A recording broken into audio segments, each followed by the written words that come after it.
Porque cuando la Biblia habla, es Dios quien habla, y nuestra respuesta debe ser, sí, Señor. Así que tenemos no solo al Señor de la palabra, sino también la palabra del Señor, y nos ponemos bajo la autoridad de ambos. Pero hay otra autoridad a la que necesitamos someternos, y esa es la autoridad del Espíritu Santo. Algunos piensan que el Espíritu Santo no es una persona con autoridad, pero le aseguro que el Espíritu Santo tiene autoridad para regir y gobernar en nuestras vidas.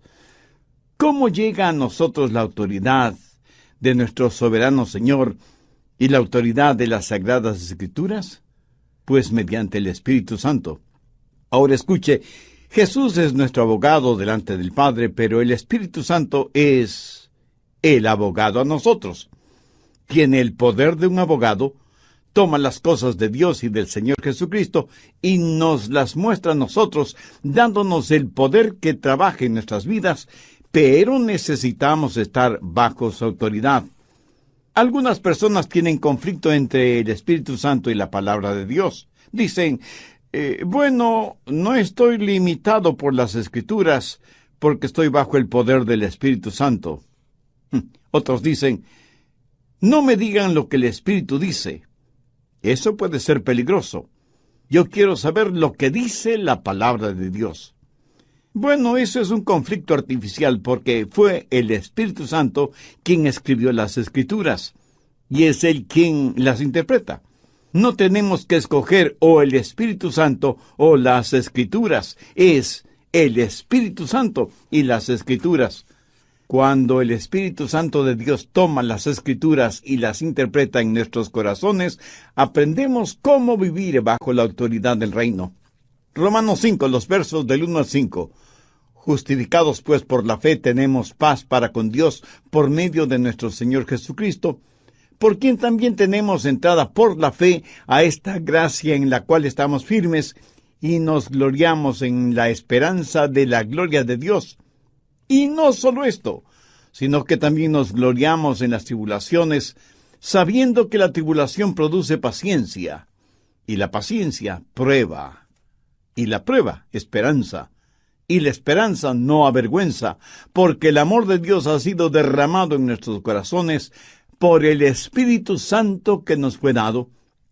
Quiero que note bien la última parte del verso 5, porque el amor de Dios ha sido derramado en nuestros corazones por el Espíritu Santo que nos fue dado.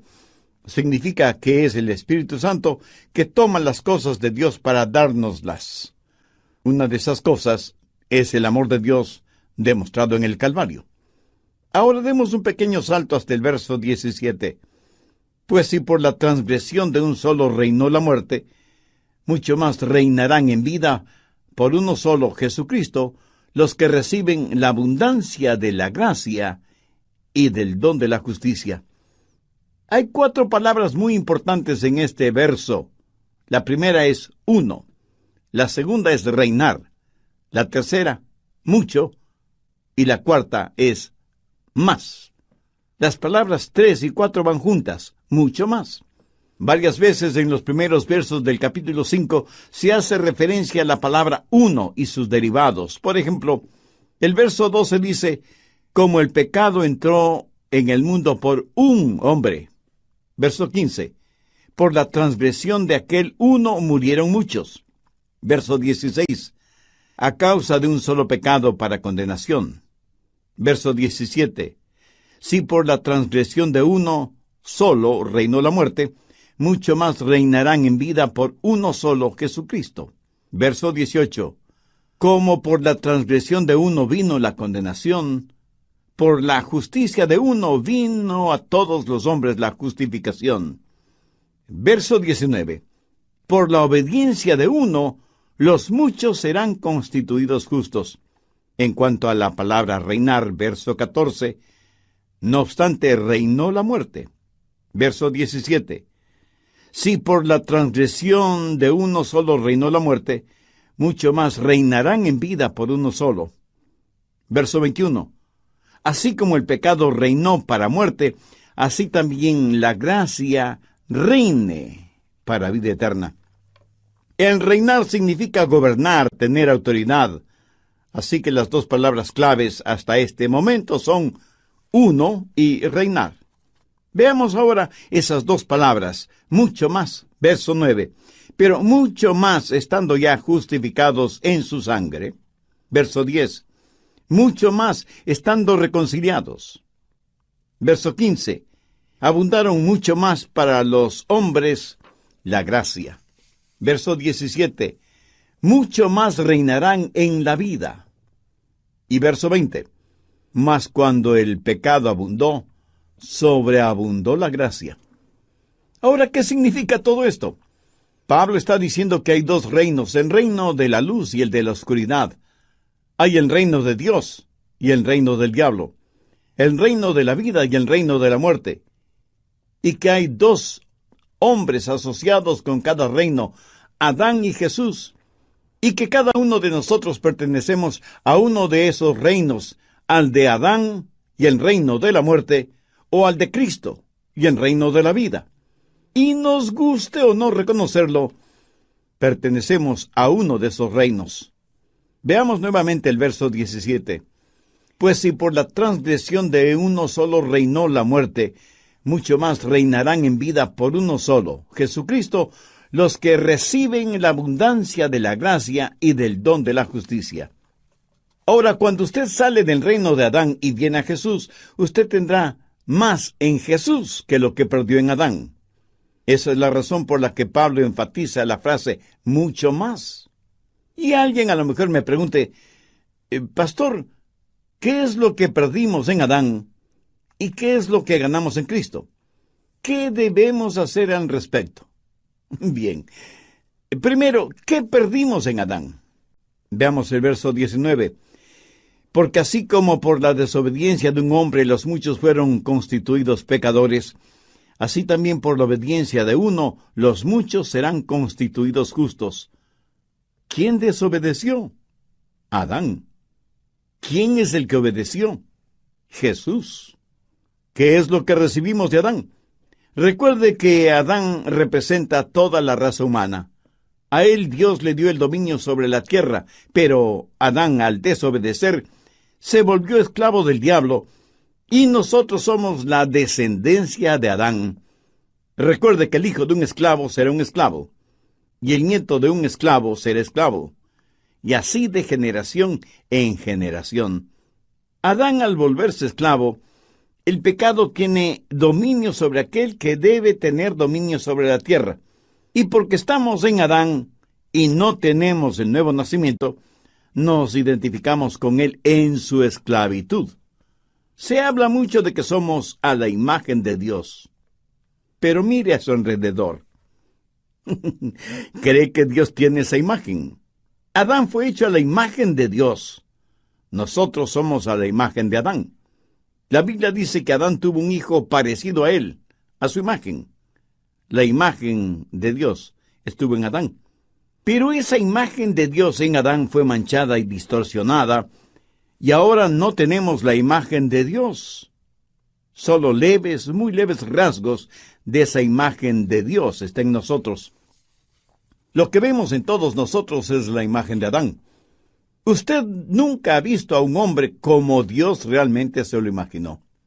Suponga que usted nunca en su vida ha visto un tren, un ferrocarril.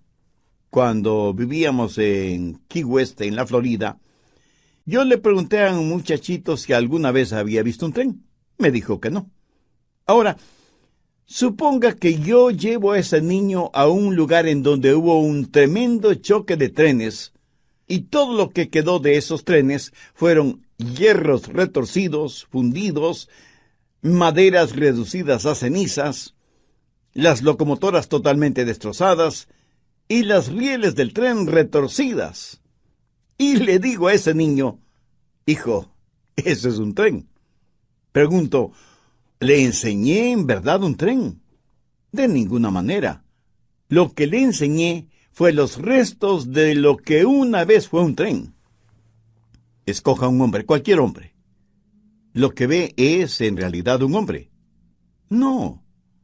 Lo que ve son los escombros de un hombre. Y usted no podrá verlo como hombre total, sino hasta la resurrección, cuando, si es un hijo de Dios, será hecho a la imagen de Cristo. Y hasta cuando usted no entienda lo que se supone debe ser un hombre, no entenderá lo que se supone debe ser una mujer. Y solo entonces entenderá lo que significa el ser a la imagen de Dios. Pero por ahora, hemos heredado algo de Adán, y hemos perdido algo en Adán. ¿Qué hemos perdido en Adán? Veamos el verso 6. Porque Cristo, cuando aún éramos débiles, a su tiempo murió por los impíos. O sea, de Adán heredamos debilidad en vez de fortaleza. Y aquí se habla de debilidad espiritual. Dios le dio a Adán la autoridad para que fuera lo que Dios quería que fuera. Pero Adán perdió ese poder, esa autoridad. Y Dios quiere que usted tenga esa autoridad para que sea lo que Dios quiere que usted sea. Por favor, recuerde que no estamos hablando de poder financiero, ni de fortaleza física, ni de profundos conocimientos intelectuales y gran fortaleza emocional. Usted puede pensar que tiene el poder para hacer lo que quiere hacer, pero no tiene el poder para hacer lo que debe hacer. De Adán ganamos debilidad en vez de fortaleza, y ganamos impiedad en vez de piedad. A su tiempo Cristo murió por los impíos. Ahora el ser impío no significa ser vil. Sencillamente significa no ser como Dios. No significa que usted es un asesino, un violador, sino que usted desconoce lo que es la piedad, la bondad. ¿Sabe cuál es el problema con muchos de nosotros? Que nosotros mismos nos medimos, nos valoramos.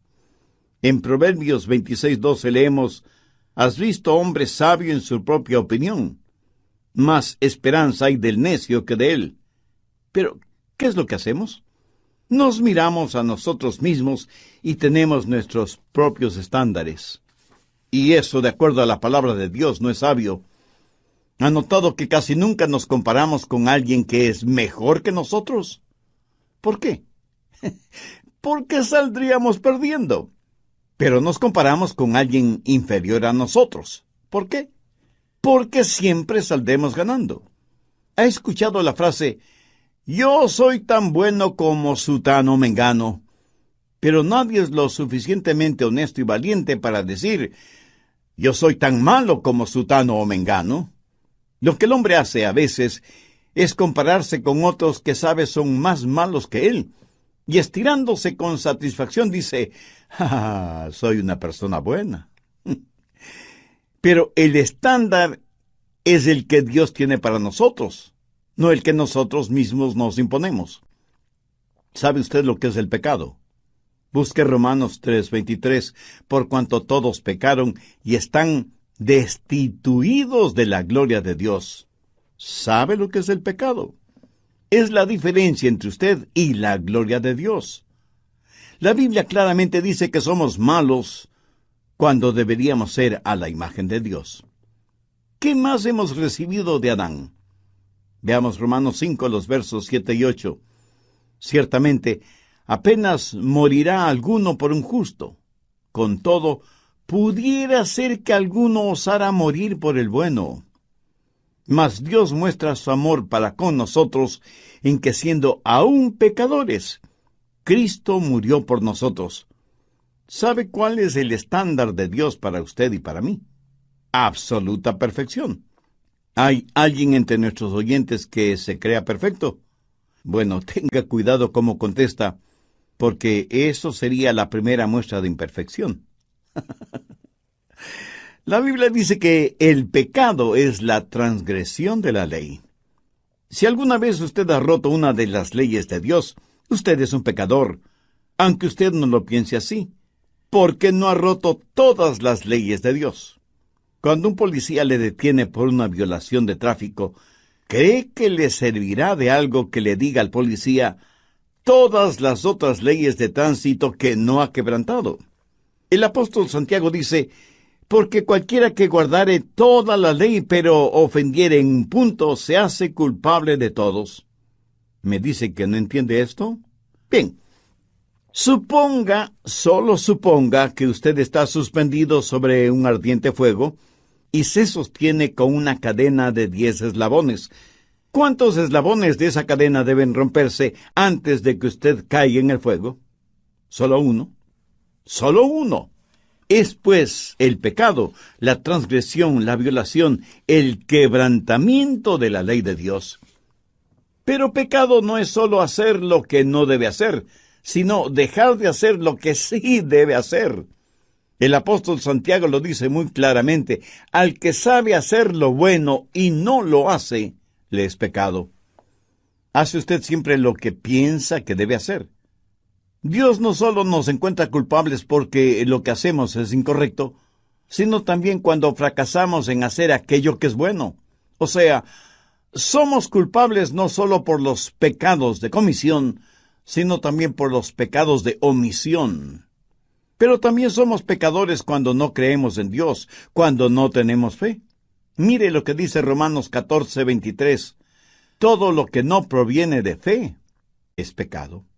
Me dice que usted tiene perfecta fe y que nunca ha dudado de Dios, que nunca ha hecho nada sobre lo que tiene dudas. Escuche nuevamente lo que dice la Biblia: todo lo que no proviene de fe es pecado. Tener fe en el Señor Jesucristo es el requisito divino para ser salvo. ¿Y usted en quién tiene depositada su fe? La incredulidad es el más grande de todos los pecados, que le condenará y mandará a su alma al infierno. No hay pecado peor que el apuntar el revólver de la incredulidad hacia la cruz y disparar. Pero la Biblia enseña algo más sobre el pecado, y quiero que me oiga con mucha atención. La palabra de Dios enseña que la bondad humana es un pecado. Por favor, no comience a tirarme piedras espirituales hasta que no termine de explicar este punto. ¿De acuerdo? Busque Proverbios 21:4. Altivez de ojos y orgullo de corazón y pensamiento de impíos son pecado. ¿Qué quiere decir esto? Quiere decir que cuando un hombre con arrogancia pone el arado en la buena tierra de Dios, cuando toma la semilla que germinará, porque hay un milagro encerrado en cada semilla, y la pone en la tierra, y de esa pequeña semilla surge la vida, y el sembrador depende de la lluvia de Dios para que las semillas germinen, y sin embargo en su arrogancia y orgullo nunca da gracias a Dios, de quien proviene toda dádiva perfecta. Eso es altivez de ojos y orgullo de corazón y pensamiento de impíos. ¿Son pecado? Todo lo que un hombre no salvo hace sin Dios es pecado y contamina todo cuanto toca. Escúcheme, la bondad humana es la peor maldad cuando se vuelve un sustituto de la fe y del nuevo nacimiento. Permítame repetir esto para que lo comprenda muy bien. La bondad humana es la peor maldad cuando se vuelve un sustituto de la fe y del nuevo nacimiento. Bien, guarde sus piedritas espirituales para otra ocasión. ¿Qué es lo que recibimos de Adán? Debilidad, maldad, pecaminosidad, ira en vez de aprobación. Volvamos a Romanos 5:9. Pero mucho más, estando ya justificados en su sangre, por él seremos salvos de la ira. La última parte de este versículo hace referencia a la ira de Dios. Eso es algo que en nuestro mundo actual ya no se escucha. Pero existe la ira de Dios. Y la ira de Dios significa condenación. La gente tiene varias ideas de lo que les sucederá a los pecadores muertos en Adán. Pero la Biblia dice que en Adán todos mueren. La Biblia no enseña la reencarnación, ni que hay otras oportunidades de salvación después de la muerte. Tampoco enseña el aniquilamiento, o sea que usted cuando muere simplemente se desintegra. Y ahí termina todo. La Biblia tampoco enseña que la salvación es universal y que eventualmente todos los seres humanos serán salvos, sea que crean o no, sea que tengan fe o no. Desde ese punto de vista, hasta los más acérrimos ateos se salvarán, aunque no quieran ser salvos. En cambio, la Biblia sí enseña que si usted muere fuera de la obra redentora de Cristo, si muere como un hombre natural, si muere en Adán, con seguridad tendrá que enfrentar el justo juicio de Dios. Será procesado, encontrado culpable y condenado al infierno. Yo no sería un buen siervo de Dios, yo no sería un buen amigo suyo, si no le dijera estas cosas. ¿Qué más recibimos de Adán? Guerra en vez de paz. Mire el versículo 10. Porque si siendo enemigos fuimos reconciliados con Dios. ¿Sabía que si usted está en Adán es enemigo de Dios? ¿Sabe lo que es el pecado? Pecado es la más alta traición contra el Rey del cielo. Pecado es el puño cerrado en el rostro de Dios. Y si alguien me dice, pastor, yo no soy enemigo de Dios. Tal vez no sea salvo, pero no soy enemigo de Dios. Es cierto que no he entregado mi corazón a Cristo, pero no soy enemigo de Dios. Bueno, ¿qué es lo que Jesús tiene que decir al respecto? Busque Mateo 12:30. El que no es conmigo, contra mí es. Y el que conmigo no recoge, desparrama. Una de dos cosas. O está con Cristo, o está en contra de Cristo. No se puede ser neutral en este asunto. Pilato trató de serlo y fracasó miserablemente.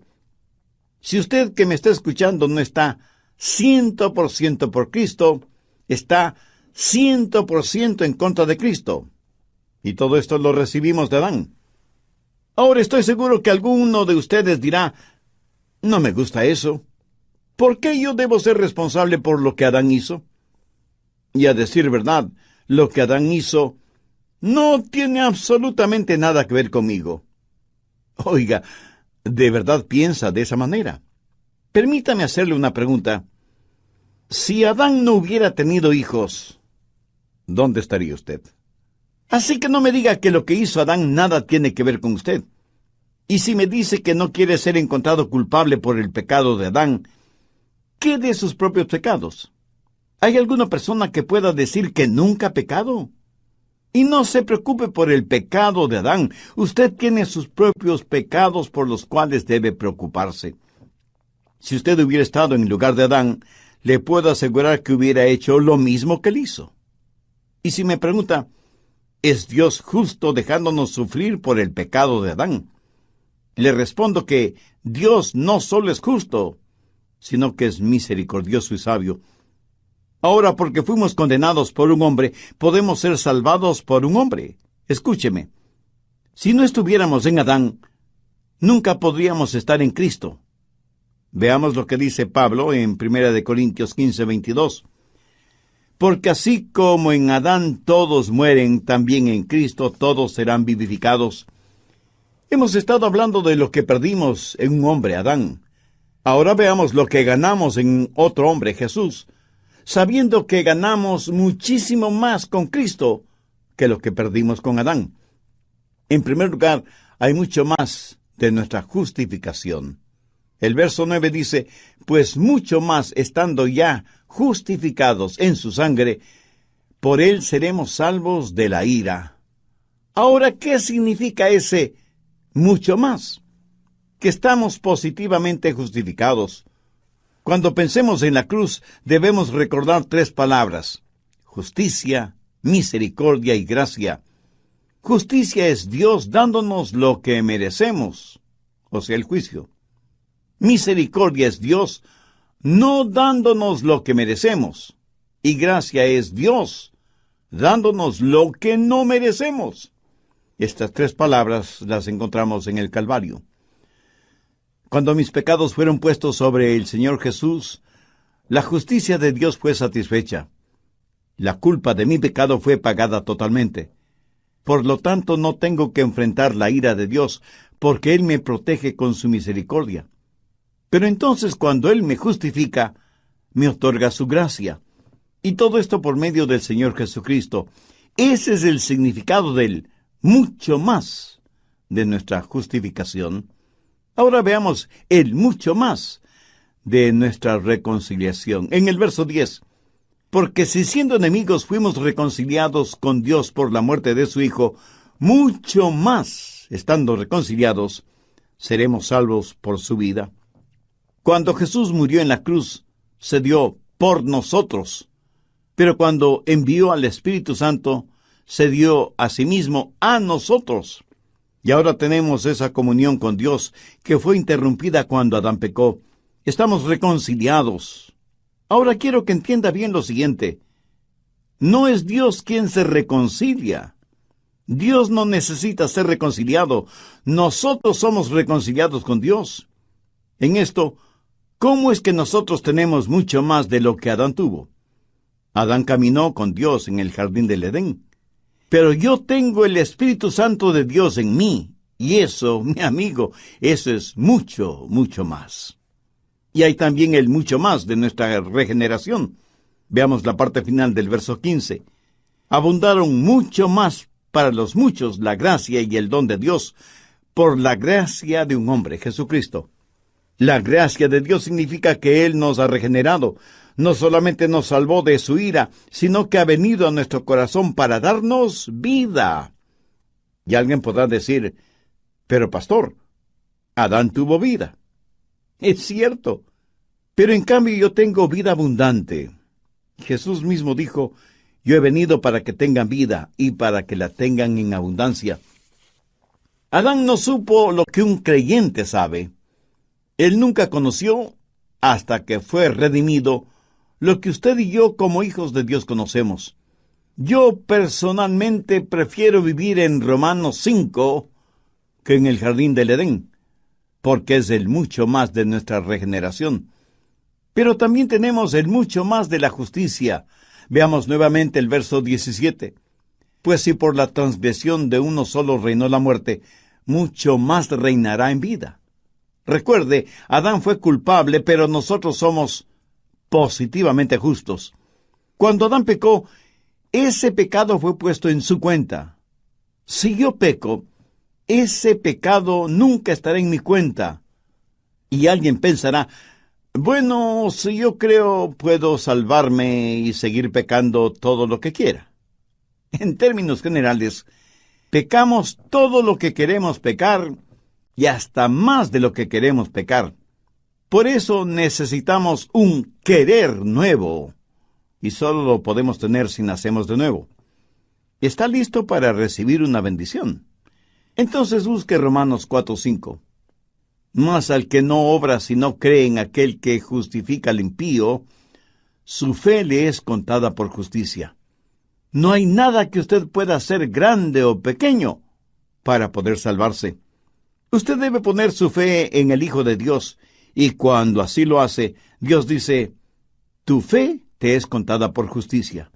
El apóstol Pablo, citando uno de los salmos del rey David, dice, bienaventurado el varón a quien el Señor no inculpa de pecado. Ahora, ¿qué significa la palabra inculpar? Significa el poner algo en su cuenta.